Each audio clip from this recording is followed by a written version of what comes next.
ሰላም እንዴት ናችሁ? በዛሬ ቪዲዮ በአሰሪና በሰራተኛው መካከል የነበረው የስራ ውል ያለማስጠንቀቂያና በማስጠንቀቂያ የሚቋረጥበት ሁኔታዎችን ዝርዝር ምክንያቶችንና በእነዚህ ምክንያቶች የስራ ውል በሚቋረጥበት ጊዜ በአሰሪው ሊደረጉ ስለሚገቡ ግዴታዎችን እነግራችኋለሁ። እንግዲህ በአሰሪና በሰራተኛው መካከል የነበረው የስራ ውል ሊቋረጥ የሚችለው በአራት ሁኔታዎች ነው። የመጀመሪያው በአሰሪው አነሳሽነት በሚሆንበት ጊዜ በማስጠንቀቂያ ሊሆን ይችላል ወይም ያለ ማስጠንቀቂያ ሊሆን ይችላል። ሁለተኛው ደግሞ በሰራተኛው አነሳሽነት ነው። በሰራተኛው አነሳሽነት በሚሆንበት ጊዜ በማስጠንቀቂያ ሊሆን ይችላል፣ ያለ ማስጠንቀቂያ ሊሆን ይችላል። ሶስተኛው ደግሞ አሰሪውና ሰራተኛው በተስማሙበት ተርም መሰረት በመካከላቸው የነበረው የስራ ውል እንዲቋረጥ ከተስማሙ እንደዚሁ ሊቋረጥ ይችላል። አራተኛውና የመጨረሻው ደግሞ በሕግ በተደነገጉ ምክንያቶች የስራ ውል ሊቋረጥ ይችላል። በሕግ የተደነገጉ የሚባሉ ምክንያቶች እንግዲህ አንደኛው ሰራተኛው ጡረታ ሲወጣ የስራ ውሉ ሊቋረጥ ግድ ይሆናል። ሁለተኛው ደግሞ ሰራተኛው ከሞተም እንደዛው። ሶስተኛው ደግሞ ድርጅቱ በመክሰሩ ወይም ደግሞ በሌላ ምክንያት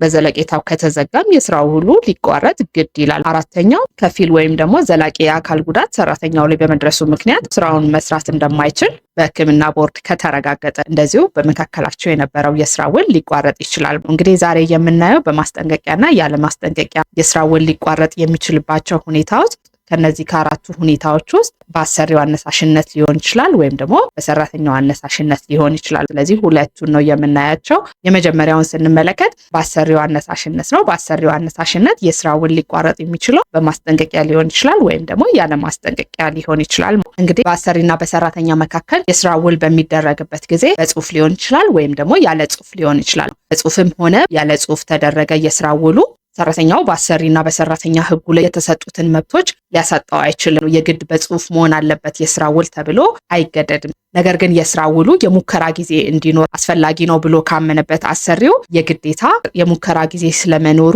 በጽሁፍ መደረግ ይጠበቅበታል። ለ60 የስራ ቀናት ለሙከራ ጊዜ አሰሪው ሊቀጥረው ይችላል። በቃል ማድረግ አይቻልም። ስለዚህ ወደ ዋናው ነጥባችን ስንመለስ በአሰሪው አነሳሽነት የስራ ውል በሚቋረጥበት ጊዜ በማስጠንቀቂያ ሊሆን ይችላል ወይም ደግሞ ያለ ማስጠንቀቂያ ሊሆን ይችላል። ያለ ማስጠንቀቂያ አሰሪው የስራ ውሉን ሊያቋርጥ የሚችልባቸው ምክንያቶች የመጀመሪያው ሰራተኛው የስራ ሰዓቱን በ6 ወራት ጊዜ ውስጥ ለ8 ጊዜ አረፈደ። በዚህ በ6 ወራት ጊዜ ውስጥ በተለያየ ጊዜ ማስጠንቀቂያ እየሰጠው ከስራ ሊያባርረው ይችላል ነው። ሁለተኛው ደግሞ ያለ ማስጠንቀቂያ አሰሪው የስራ ውሉን ሊያቋርጥ የሚችለው ለሰራተኛው በአሰሪና በሰራተኛ አዋጁ ላይ ከተሰጡት የተለያዩ የእረፍት አይነቶች አሉ። ከነዛ ውጪ በ6 ወራት ጊዜ ውስጥ ለ5 ቀናት ከቀረ አሰሪው የስራ ውሉን ሊያቋርጥ ይችላል፣ ያለ ማስጠንቀቂያ ማለት ነው። ሶስተኛው ደግሞ በስራው ላይ የማታለል ተግባር ከፈጸመም ሰራተኛው አሰሪው የስራ ውሉን ሊያቋርጥ ይችላል፣ ያለ ማስጠንቀቂያ። አራተኛ ሰራተኛው የአሰሪውን ንብረት ወይም ደግሞ ገንዘብ ያለ አግባብ በመጠቀሙ ምክንያት አሰሪው ያለ ማስጠንቀቂያ የስራ ውሉን ሊያቋርጥ ይችላል። አምስተኛው ሰራተኛው ስራውን ለመስራት ችሎታ እያለው አሰሪውን ለመጉዳት ብሎ በምርት ጥራት ላይ መጠን ላይ ከጊዜ ወደ ጊዜ እየቀነሰ ማምረት ከሚገባውና ከሚችለው በታች እንደዚሁም ደግሞ አሰሪውና ሰራተኛው ከተስማሙት መጠንና ጥራት በታች ከሆነ እያመረተ ያለው በዚህም ምክንያት አሰሪው ያለ ማስጠንቀቂያ የስራ ውሉን ሊያቋርጥ ይችላል። ስድስተኛ ደግሞ በስራው ቦታ ላይ አምባጓሮ ወይም ደግሞ ጠባጫሪ በመሆኑ ምክንያት እንደዚሁ አሰሪው ያለ ማስጠንቀቂያ የስራ ውሉን ሊያቋርጥ ይችላል። ሰባተኛ በወንጀል ጥፋተኛ ሆኖ በመገኘቱ ምክንያት ለሚሰራው ስራ ብቁ ካልሆነም እንደዚሁ አሰሪው ያለ ማስጠንቀቂያ የስራ ውሉን ሊያቋርጥ ይችላል ማለት ነው። ስምንተኛው ደግሞ በአሰሪው ንብረት ወይም ደግሞ ከድርጅቱ ስራ ጋር ቀጥታ ግንኙነት ባላቸው ማናቸውም ንብረት ላይ ሆነ ብሎ ወይም ደግሞ በከባድ ቸልተኝነት ምክንያት ጉዳት ከደረሰ ከዛ ባለፈ ደግሞ በአሰሪና በሰራተኛ አዋጅ ላይ አንቀጽ 10 ላይ የተደነገጉ ህገወጥ ተብለው ሰራተኛው ሊያደርጋቸው የማይገቡ ድርጊቶች ወይም ደግሞ የተከለከሉ ድርጊቶች ተብለው እየተዘረዘሩ አሉ።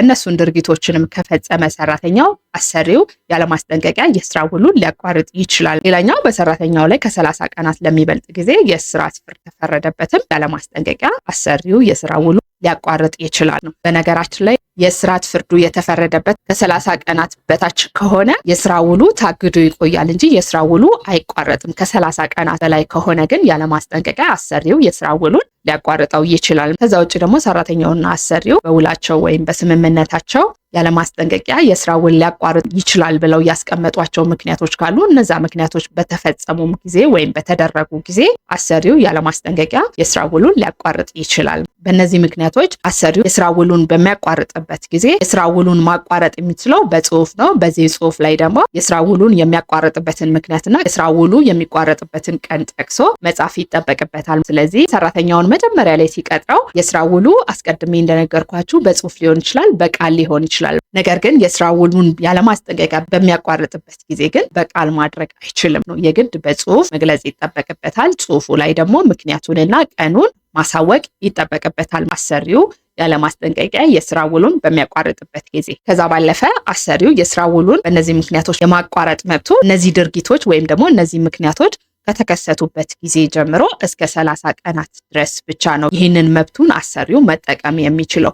እነዚህ ምክንያቶች ከተከሰቱ ከ30 ቀን በኋላ ከሆነ አሰሪው ይህንን መብት ኤክሰርሳይዝ የማድረግ መብቱ በይርጋ የሚታገድበት ይሆናል። ከዛ ባለፈ ግን አሰሪው እነዚህ ምክንያቶች መከሰታቸውን ካወቀ በኋላ ሰራተኛውን እስከ 30 ቀን ለሚደርስ ጊዜ አግዶ ማቆየት ይችላል። ከ30 ቀን በላይ ግን ሊያግደው አይችልም። እንግዲህ እስካሁን የነገርኳችሁ በአሰሪው አነሳሽነት በአሰሪውና በሰራተኛው መካከል የነበረው የስራ ውል ያለማስጠንቀቂያ ሊቋረጥ የሚችልበትን ምክንያት ነው። በነገራችን ላይ በእነዚህ ምክንያቶች በሚሆንበት ጊዜ የስራ ውሉ የሚቋረጠው ለሰራተኛው ሰቨራንስ ፔይ አይከፈለውም። እነዚህ ምክንያቶች የዲሲፕሊን ችግሮች ስለሆኑ መጥፎ ተግባርን ማበረታታት ስለሚሆን የሰቨራንስ ፔይ ከተከፈለው ለሰራተኛው እንዲሁም ካሳም የሚባል ነገር አይኖረውም ማለት ነው ለሰራተኛው። ነገር ግን ምንም እንኳን እነዚህ ምክንያቶች የዲሲፕሊን ችግር ቢሆኑ ለሰራተኛው የስራ ልምድ የመስጠት ግዴታ ይኖረዋል። ሰሪው የስራ ልምዱን በሚጽፍበት ጊዜ ደግሞ በዲሲፕሊን ችግር ወይም ደግሞ በእነዚህ ምክንያቶች የስራ ውሉ ስለመቋረጡ መገለጽ የለበትም። ምክንያቱም ሰራተኛው እነዛን የዲሲፕሊን ችግሮች በመፈጸሙ ምክንያት ከስራው ተባሯል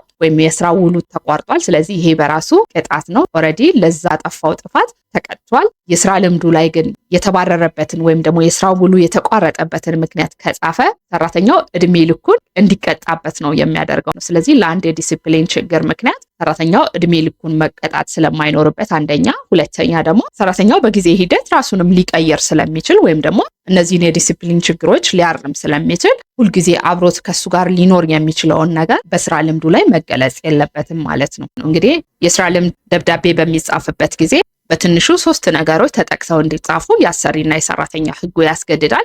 እነዚህ 3 ነገሮች እንግዲህ አንደኛ የሰራተኛው ደሞዝ ምን ያክል እንደነበረ፣ ሁለተኛ ደግሞ ሰራተኛው እሱ ጋር ሲሰራ የነበረው ስራ ምን እንደሆነና ሶስተኛው ደግሞ ለምን ያክል ጊዜ እሱ ጋር ሲሰራ እንደነበረ እነዚህን 3 ነገሮች መጥቀስ ይጠበቅበታል። ከዛ ባለፈ ግን ጥሩ ነገሮችን ስለ ሰራተኛው ጨማምሮ መጻፍ ይችላል። ኔጌቲቭ ነገሮች ወይም ደግሞ የዲሲፕሊን ችግር ስለመኖሩ መጻፍ አይችልም አሰሪው። ምንም እንኳን ሰራተኛው በዲሲፕሊን ችግር ምክንያት ወይም ደግሞ እነዚህን ጥፋቶች አጥፍቶ ቢሆንም የስራ ውሉ የተቋረጠው እነዚህን ጥፋቶች ጠቅሶ የስራ ልምድ ላይ መጻፍ አይቻልም። ከዛ ባለፈ ግን በእነዚህ ምክንያቶች የስራ ውል አሰሪው ያለማስጠንቀቂያ በሚያቋርጥበት ጊዜ ሰራተኛው ያልተጠቀመው የዓመት ፍቃድ ካለም እንደዚሁ በብር ቀይሮለት ሊከፍለው ይገባል። ምንም እንኳን በዲሲፕሊን ችግር ቢሆንም ያልተጠቀመው የዓመት ረፍት ካለው ግን ወደ ብር ቀይሮ ሊከፍለው ይጠበቅበታል። እንግዲህ በአሰሪው አነሳሽነት ያለማስጠንቀቂያ የስራ ውል በሚቋረጥበት ጊዜ ሊመጡ የሚችሉት ኮንሲኩዌንሶች ወይም ደግሞ ውጤቶች እነዚህ ናቸው። ሁለተኛው ደግሞ በአሰሪው አነሳሽነት በማስጠንቀቂያ የስራ ውል ሊቋረጥ የሚችልባቸው ምክንያቶች ደግሞ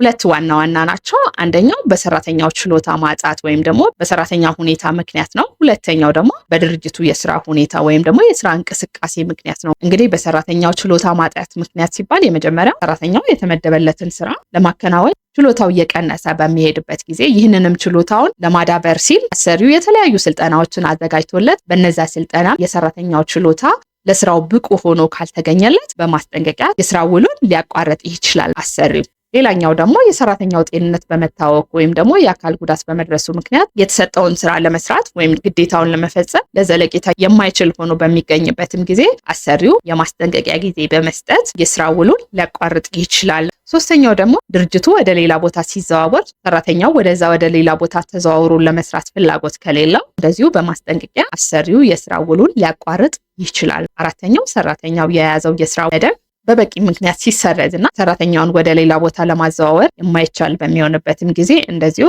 አሰሪው በማስጠንቀቂያ የስራ ውሉን ሊያቋርጥ ይችላል። እንግዲህ እንደዚህ በሚሆንበት ጊዜ ለሰራተኛው እንደ ስራ ልምዱ ነው የማስጠንቀቂያው ጊዜ የሚወሰነው። የማስጠንቀቂያው ጊዜ ምን ያክል ጊዜ ሊሆን እንደሚችል እነግራችኋለሁ። ስንት ዓመት ላገለገለ የስንት ወራት ጊዜ የማስጠንቀቂያ ጊዜ ሊሰጠው እንደሚገባ በአዋጁ የተደነገጉ ጉዳዮች አሉ። እነሱን እነግራችኋለሁ። በድርጅቱ የስራ እንቅስቃሴ በሚሆንበትም ጊዜ እንደዚሁ አሰሪው ከሰራተኛው ጋር የነበረውን የስራ ውል በማስጠንቀቂያ ሊያቋርጥ ይችላል። ይህም የመጀመሪያው ሰራተኛው የተሰማራባቸው ስራዎች በከፊልም ሆነ በሙሉ የሚያስቆም ከሆነ በማስጠንቀቂያ በመካከላቸው የነበረውን የስራ ውል አሰሪው ሊያቋርጥ ይችላል። ሁለተኛው ደግሞ አሰሪው በሚያመርታቸው ምርቶች ወይም ደግሞ በሚሰጣቸው አገልግሎቶች ላይ ተፈላጊነቱ እየቀነሰ በመምጣቱ ምክንያት የድርጅቱ የስራ እንቅስቃሴ በመቀዛቀዝ ወይም ደግሞ ትርፉ እየቀነሰ በመሄዱ ሰራተኛው ጋር የነበረውን የስራ ውል አሰሪው በማስጠንቀቂያ ሊያቋርጥ ይችላል። ሶስተኛው የድርጅቱን ምርታማነት ለማሳደግ ሲል የአሰራር ዘዴዎችን ለመለወጥ ወይም ደግሞ በአዲስ ቴክኖሎጂ ለመጠቀም ሲል ከሰራተኛው ጋር የነበረውን የስራ ውል አሰሪው ሊያቋርጥ ይችላል። ከዛ ባለፈ ደግሞ የስራ መደቡም ከተሰረዘ ከሰራተኛ ጋር የነበረውን የስራ ውል በማስጠንቀቂያ ሊያቋርጠው ይችላል። ሌላኛው ደግሞ አሰሪው የሰራተኞች ቅነሳ በሚያደርግበት ጊዜ ነው። እንግዲህ የሰራተኞች ቅነሳ አለ የሚባለው በአንድ ጊዜ የሚያባረራቸው የሰራተኞች ቁጥር ይወስነዋል። ለምሳሌ በአሰሪና በሰራተኛ ህጉ ላይ የሰራተኞች ቅነሳ ተደረገ የሚባለው ቢያንስ 10% የሚሆኑ ሰራተኞች ከስራቸው መቀነስ ይኖርባቸዋል። ወይም ደግሞ የሰራተኞቹ ቁጥር ከ20 እስከ 50 በሚሆኑበት ድርጅት ውስጥ ደግሞ ቢያንስ 5 ሰራተኞች ከስራቸው የተቀነሱ በሚሆኑበት ጊዜ የሰራተኞች ቅነሳ አለ ይባላል። ስለዚህ በዚህ ምክንያት ከሆነ በአሰሪውና በሰራተኛው መካከል የነበረው የስራ ውል አሰሪው እያቋረጠ ያለው ለሰራተኛው የማስጠንቀቂያ ጊዜ ወይም ደግሞ የስራ መፈለጊያ ጊዜ ሊሰጠው ይገባል። እሱ ምን ያክል ጊዜ እንደሆነ ወደ ኋላ እነግራችኋለሁ። እንግዲህ እስካሁን የነገርኳችሁ ምክንያቶች በአሰሪው አነሳሽነት ነው። በአሰሪው አነሳሽነት የመጀመሪያው ያለማስጠንቀቂያ ምን ምክንያቶች እንደሆኑ ነገርኳችሁ። በአብዛኛው የዲሲፕሊን ችግሮች ናቸው። ሁለተኛው ደግሞ በአሰሪው አነሳሽነት በማስጠንቀቂያ ነው። እነሱ ምክንያቶች ደግሞ በዋናነት ሁለት ናቸው። በሰራተኛው ሁኔታና እንደዚሁም ደግሞ በድርጅቱ የስራ እንቅስቃሴ ሁኔታ። በእነዚህ ስር ያሉትን ዝርዝር ምክንያቶች ነገርኳችሁ። ሌላኛው ደግሞ በአሰሪውና በሰራተኛ መካከል የነበረው የስራ ውል ያለማስጠንቀቂያና በማስጠንቀቂያ ሊቋረጥ የሚችለው በሰራተኛው አነሳሽነት ነው። በሰራተኛው አነሳሽነት የስራ ውል ያለማስጠንቀቂያ ሊቋረጥ የሚችለው የመጀመሪያው አሰሪው ወይም የስራ መሪው የሰራተኛውን ሰብአዊ ክብሩን ወይም ሞራሉን የሚነካ ነገር ወይም ደግሞ በወንጀል የተከለከሉ ነገሮችን ካደረገበት ሰራተኛው ያለማስጠንቀቂያ የስራ ውሉን ሊያቋርጥ ይችላል። ሁለተኛው ሰራተኛው በአሰሪው ወይም ደግሞ በስራው መሪ ወሲባዊ ትንኮሳ ወይም ደግሞ ጥቃት ከተፈጸመበትም ያለማስጠንቀቂያ የስራ ውሉን ሊያቋርጥ ይችላል። ሶስተኛው ለሰራተኛው ደህንነት ወይም ደግሞ ጤንነት የሚያሰጋ ነገር አሰሪው መኖሩን እያወቀ ለዛ እርምጃ ካልወሰደም እንደዚሁ ሰራተኛው ያለማስጠንቀቂያ ስራውን ሊለቅ ይችላል። አራተኛው ደግሞ በአሰሪና በሰራተኛ አዋጁ ላይ የተቀመጡ ለሰራተኛው ሊደረጉለት የሚገቡትን ነገሮች ካላደረገ እንደዚሁም ደግሞ በሰራተኛውና በአሰሪው መካከል በተደረገው የህብረት ስምምነት ላይ አሰሪው ለሰራተኛው ማድረግ የሚገባውን ካላደረገለትም እንደዚሁ ሰራተኛው ያለማስጠንቀቂያ የስራ ውሉን ሊያቋርጥ ይችላል። እንግዲህ በእነዚህ ምክንያቶች ሰራተኛው ያለማስጠንቀቂያ የስራ ውሉን በሚያቋርጥበት ጊዜ አንደኛ በጽሁፍ ማድረግ አለበት። በዚህ ጽሁፍ ላይም የስራ ውሉ የሚቋረጥበትን ምክንያት መጥቀስ ይጠበቅበታል። ነገር ግን ይህንን መብቱን ኤክሰርሳይዝ የማድረግ መብቱ እነዚህ ጉዳዮች ከተፈጸሙ፣ እነዚህ ችግሮች ከተፈጸሙ እስከ 15 ቀናት ብቻ ይሆናል። ከ15 ቀናት ከበለጠ ግን በይርጋ የሚታገድበት ይሆናል። ቅድም ስለ አሰሪው ስነግራችሁ በመካከላቸው የነበረውን የስራ ውል በሚያቋርጥበት ጊዜ ማቋረጥ የምትችለው እነዛ ጉዳዮች ከተከሰቱ እስከ 30 ቀናት ድረስ ብቻ ነው ያንን መብቱን ኤክሰርሳይዝ ማድረግ የሚችለው አሰሪው። ነገር ግን ሰራተኛው ያለማስጠንቀቂያ በእነዚህ ምክንያቶች ለማቋረጥ እነዚህ ምክንያቶች ከተከሰቱ እስከ 15 ቀናት ድረስ ብቻ ነው ማለት ነው። 15 ቀናት ካለፉት ይህ መብቱ በይርጋ የሚታገድበት ይሆናል።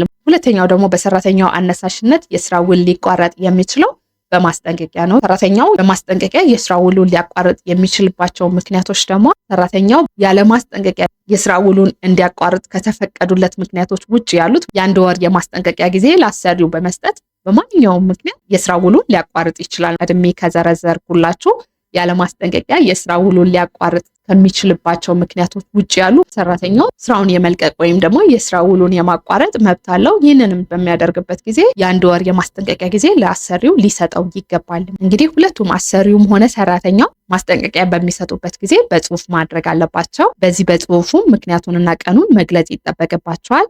ከዛ ባለፈ ደግሞ ለሰራተኛው የሚሰጥ ማስጠንቀቂያ በሚሆንበት ጊዜ ለሰራተኛው በእጁ ሊሰጠው ይገባል።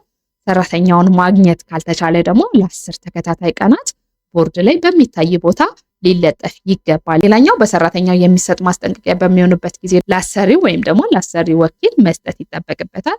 ያለዚያ ደግሞ ለድርጅቱ መዝገብ ቤት ገቢ ማድረግ ይጠበቅበታል። ከዛ ባለፈ ግን ሰራተኛው የስራ ውሉ ታግዶ ባለበት ጊዜ አሰሪው ለሰራተኛው ማስጠንቀቂያ መስጠት አይችልም። ምክንያቱም ሰራተኛው ታግዶ በነበረበት ጊዜ ውስጥ የሰራተኛው መብትና ግዴታዎች ኤክሰርሳይዝ የሚደረጉበት ጊዜ ስላልሆነ በዛ ጊዜ ውስጥ ማስጠንቀቂያ ለሰራተኛው መስጠት አይችልም። እንግዲህ የሰራተኛው ውል በምን ምክንያት ሊታገድ ይችላል የሚለውን አንቀጽ 17 እና 18 ላይ ልታነቡ ትችላላችሁ። በተለይም አንቀጽ 18 ላይ ዝርዝር ጉዳዮች ተቀምጠዋል። የመጀመሪያው እንግዲህ ሰራተኛው ያለ ክፍያ ወይም ደግሞ ዊዛውት ፔይ ሊቭ ልውጣ ካለ አሰሪው ከፈቀደለት ሊወጣ ይችላል። በዛ ጊዜ ውስጥ መብትና ግዴታዎች ኤክሰርሳይዝ የሚደረጉበት ጊዜ አይደለም። ሌሎችም ምክንያቶች አሉ። ፍላጎቱ ካላችሁ አንቀጽ 18ን ልታነቡ ትችላላችሁ ማለት ነው። የስራ ውሉ የሚቋረጠው በማስጠንቀቂያ በሚሆንበት ጊዜ በአሰሪውም ሆነ በሰራተኛው የማስጠንቀቂያ ጊዜ የመስጠት ግዴታ አለባቸው። አሰሪው ለሰራተኛው የማስጠንቀቂያ ጊዜ በሚሰጥበት ጊዜ ሰራተኛው የሙከራ ጊዜውን የጨረሰና እስከ 1 ዓመት ያገለገለ ከሆነ ለዚህ ሰራተኛ የ1 ወር የማስጠንቀቂያ ጊዜ ወይም ደግሞ የስራ ማፈላለጊያ ጊዜ ሊሰጠው ይገባል።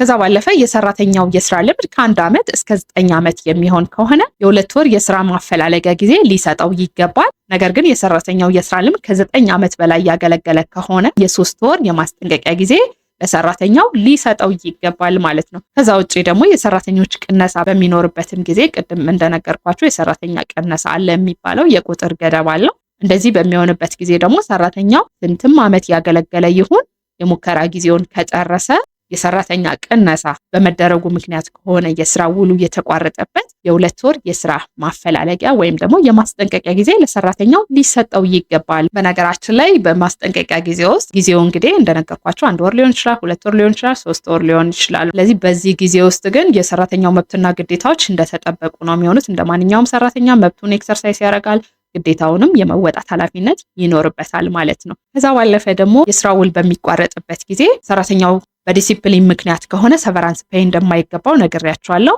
ካሳም አይገባውም። ነገር ግን ከዛ ውጪ ባሉት ምክንያቶች ከሆነ የሰቨራንስ ፔይ ሁኔታዎችን የሚያሟላ ሰራተኛ ከሆነ ሰቨራንስ ፔይ ይከፈለዋል ማለት ነው። ከዛ ባለፈ ሰራተኛው ያለማስጠንቀቂያ ስራውን በሚለቅበት ጊዜ የሰቨራንስ ፔይ ሁኔታዎችን የሚያሟላ እስከሆነ ድረስ ይህ ማለት የሙከራ ጊዜውን የጨረሰ ከሆነ ሰራተኛው የስራ ስንብት ክፍያ ወይም ደግሞ የአገልግሎት ክፍያ ይገባዋል። ከዛ በተጨማሪ የ1 ወር ካሳም ይገባዋል። ምክንያቱም ሰራተኛው ያለማስጠንቀቂያ ስራውን የለቀቀባቸው ምክንያቶች አስገዳጅ ሁኔታዎች ወይም ደግሞ ገፊ ምክንያቶች ስለሆኑ እነዚህ ምክንያቶች እንግዲህ ቅድም እንደነገርኳችሁ ሰብአዊ ክብሩን፣ ሞራሉን የሚነካ ድርጊት አድርጎበት ከሆነ ወይም ደግሞ ለሰራተኛው ደህንነት ወይም ጤንነት ስጋት የሚሆን ነገር እያለ ለዛ እርምጃ ካልወሰደ ሰራተኛው ያለማስጠንቀቂያ ስራውን በሚለቅበት ጊዜ ሰቨራንስ ፔይ ሊከፈለው ይገባል። እንደዚሁም ካሳ የ1 ወር ሊከፈለው ይገባል። ነገር ግን ሰራተኛው የስራ ውሉን ያለማስጠንቀቂያ ያቋረጠበት ምክንያት በአሰሪው ወይም ደግሞ በስራ መሪው ወሲባዊ ትንኮሳ ወይም ወሲባዊ ጥቃት ተደርጎበት ከሆነ